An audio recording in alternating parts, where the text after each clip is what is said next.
Selamat pagi, siang, sore, atau malam bagi yang menonton video ini.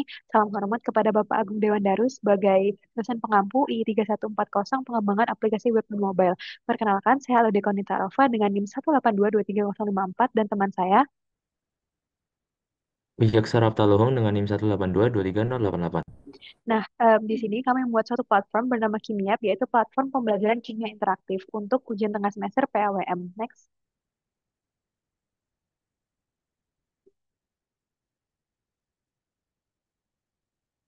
Nah, di sini saya menyusun memetakan kebutuhan fungsional dari Kimi App. Jadi untuk daftar penggunanya ada mahasiswa dan admin. Nah, untuk kebutuhan fungsional di sini ada 9. Untuk yang penting itu dapat menampilkan halaman beranda, registrasi, login, modul teori, simulasi, kuis kimia, serta dapat menampilkan profil. Next. Untuk kebutuhan non fungsionalnya ada 7 yaitu availability, reliability, ergonomi, memory, response time, serta maintainability dan security. Next. Lalu di sini juga dapat dilihat yaitu sistem thinking dari Kimi App. Dan sistem thinking itu apa? Sistem thinking itu diterapkan di Kimi App melalui pemahaman keterhubungan antar komponen dalam sistem pembelajaran virtual. Nah, beberapa modulnya ada di UI yang ada 7 seperti hero page, login and register, running page, halaman teori, halaman simulasi, halaman kuis, halaman profil. Lalu untuk data dan database-nya ada 3 yaitu basis data pengguna, basis data kuis dan skor, serta basis data progress. Di sini juga ada 4 fitur yaitu autentikasi pengguna, modul teori, simulasi lalutan, serta kuis. Nah, di sini juga ada hubungan antar elemen, antara UI, database, dan fitur dapat dilihat dari diagram tersebut. Next. Selanjutnya di sini saya akan menjelaskan mengenai diagram alur untuk interaksi antar komponen dari Kimi App. Nah, ini merupakan interaksi antar komponen atau sistem thinking dalam bentuk diagram alur. Jadi yang pertama, user dapat mengakses hero page dari Kimi App. Setelahnya, user akan melakukan autentikasi berupa register dan login. Lalu user dapat masuk ke landing page dan di landing page user dapat memilih kuis, simulasi, modul teori ataupun profil.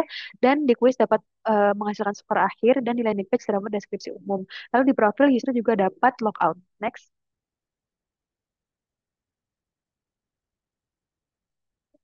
Oke, selanjutnya kami juga melakukan design thinking, yaitu tahapan untuk menghasilkan inovasi. Nah, 4 tahap pertama itu ada empathize, yaitu kami mempelajari pengguna utama Kimia, yaitu mahasiswa yang mempelajari konsep dasar kimia, khususnya topik pencampuran larutan, pH, dan indikator asam basa. Dan di define, kami itu mengidentifikasi suatu masalah, yaitu kurangnya media virtual yang mengintegrasikan teori dan eksperimen kimia, terus lalu kesulitan mahasiswa dalam memahami konsep kimia, lalu minimnya platform pembelajaran kimia. Selanjutnya kami melakukan suatu ideate, yaitu merancang suatu solusi yang terdapat 3 modul, yaitu modul teori, modul simulasi, dan modul kuis. Selanjutnya kami juga merancang suatu prototype, yaitu membuat website menggunakan HTML, CSS, dan JavaScript, lalu menyusun suatu user interface seperti login dan register, landing page, serta teori, simulasi, dan kuis. Next.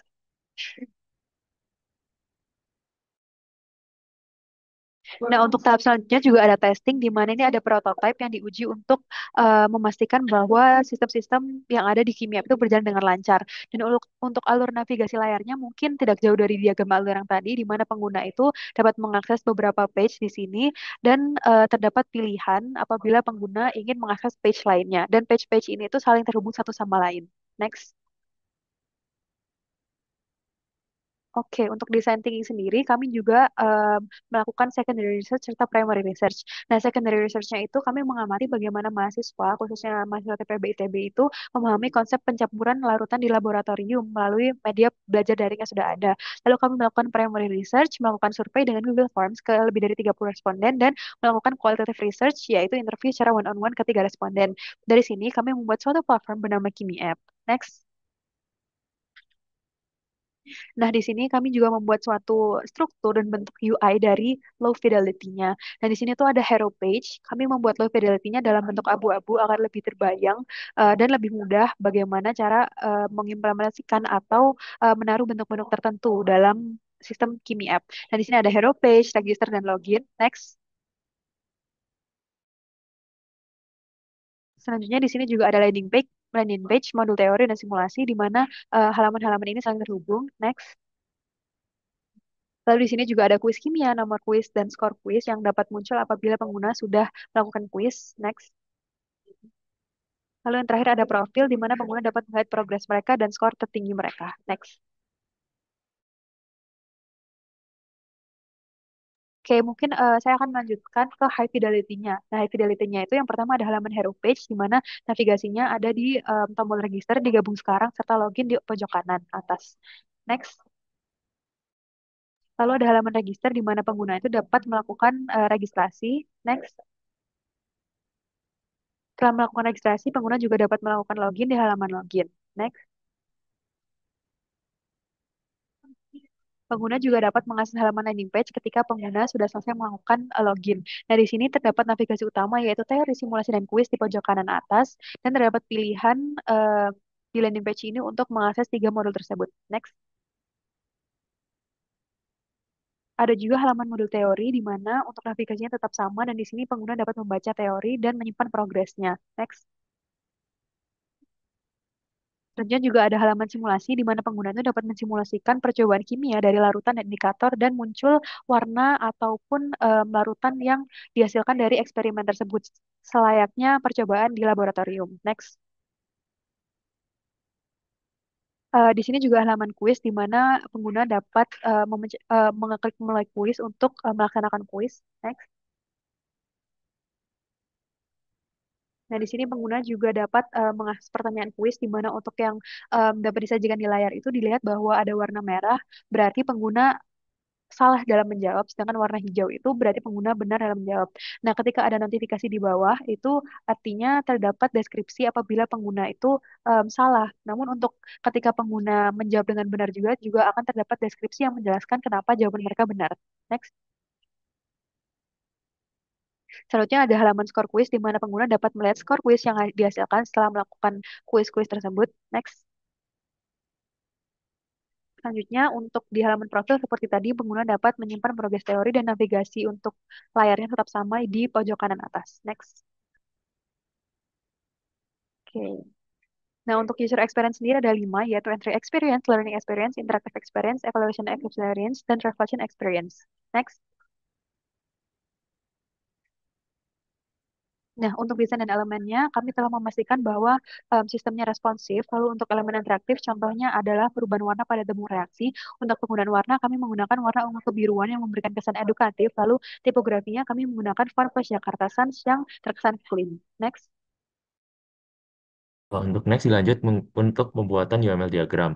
Di sini dibuat suatu use case diagram yaitu use case yang bisa dilakukan oleh tiap-tiap user yaitu ada user dan juga admin atau developer. User bisa melakukan register, login, membuka mode pembelajaran, membuka simulasi, pencampuran reaksi dan juga mengerjakan kuis, sedangkan admin atau developernya bisa mengelola data dan memperbaiki bugs yang dialami pengguna.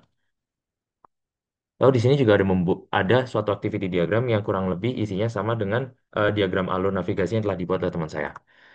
Di sini juga telah dilakukan perencanaan terkait pengembangan dari Kimia ini sendiri terdiri atas 4 minggu. Di minggu pertama kurang lebih dilakukan riset analisis dan pembuatan UI UX. Lalu di minggu ke depan dilakukan setup konfigurasi terkait database dan juga repository. Lalu juga mulai membuat API untuk autentikasi dan penyimpanan progress dashboard. Lalu untuk mulai di minggu ketiga dimulai untuk mengembangkan fitur-fitur inti seperti fitur profile, login, sign up, logout dan juga mulai dikembangkan fitur modul simulasi dan juga quiz dan di minggu terakhir dilakukan testing dan deployment web server dan juga database-nya.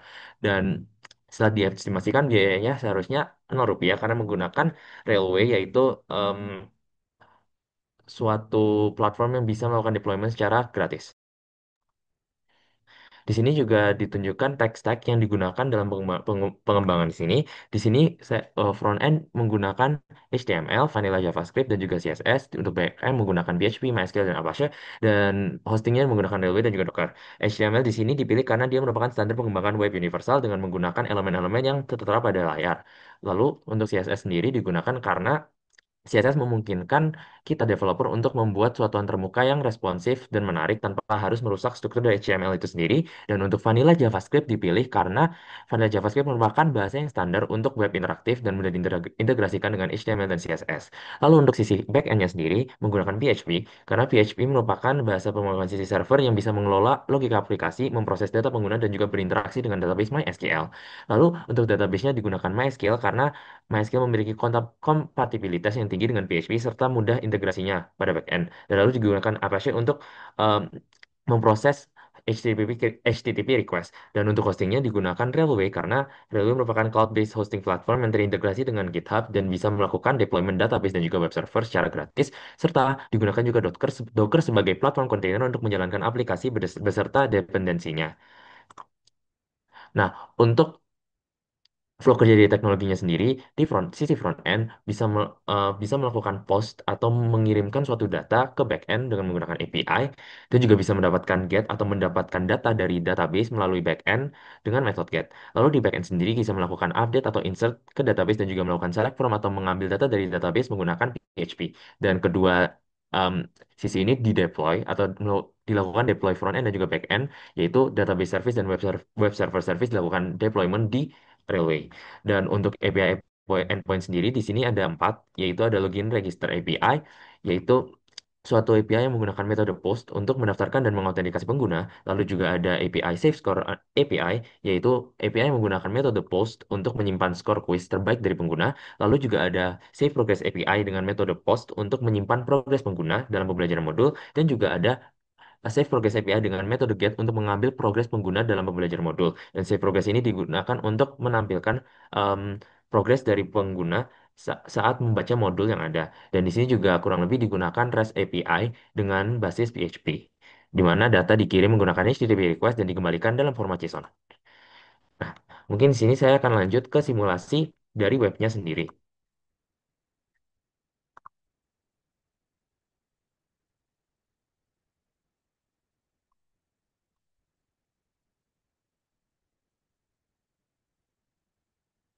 Em, Di sini bisa dilihat ada websitenya sendiri dan di sini langsung di load hero page-nya. Di sini kita bisa melakukan gabung sekarang. Em, di sini bisa memasukkan email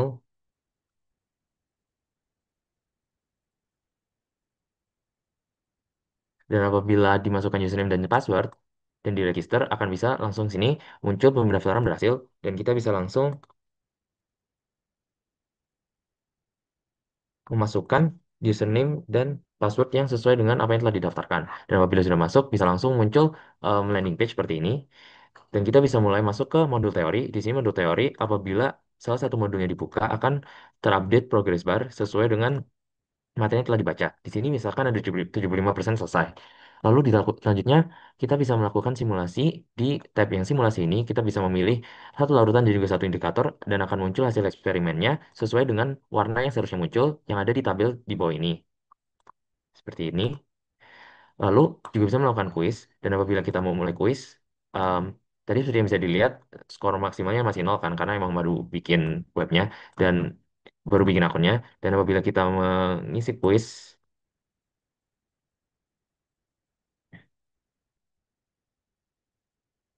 akan didapatkan skor akhirnya itu di sini 20 dan apabila kita klik coba lagi akan muncul skor maksimal yang terbaru. Dan apabila kita klik profil di sini akan muncul progres teori sesuai dengan jumlah modul yang telah dibuka sebelumnya dan juga skor kuis tertinggi yang sesuai dengan skor kuis yang telah dilakukan sebelumnya. Dan apabila kita klik logout akan kembali ke hero page yang ada.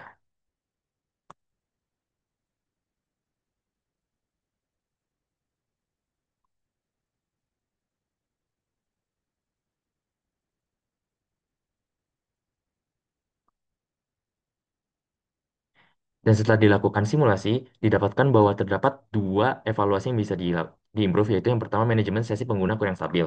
Di sini seharusnya sistem itu bisa tetap stabil em, apabila terputus koneksinya, sehingga penggunanya bisa tetap terautentikasi meskipun koneksinya terputus.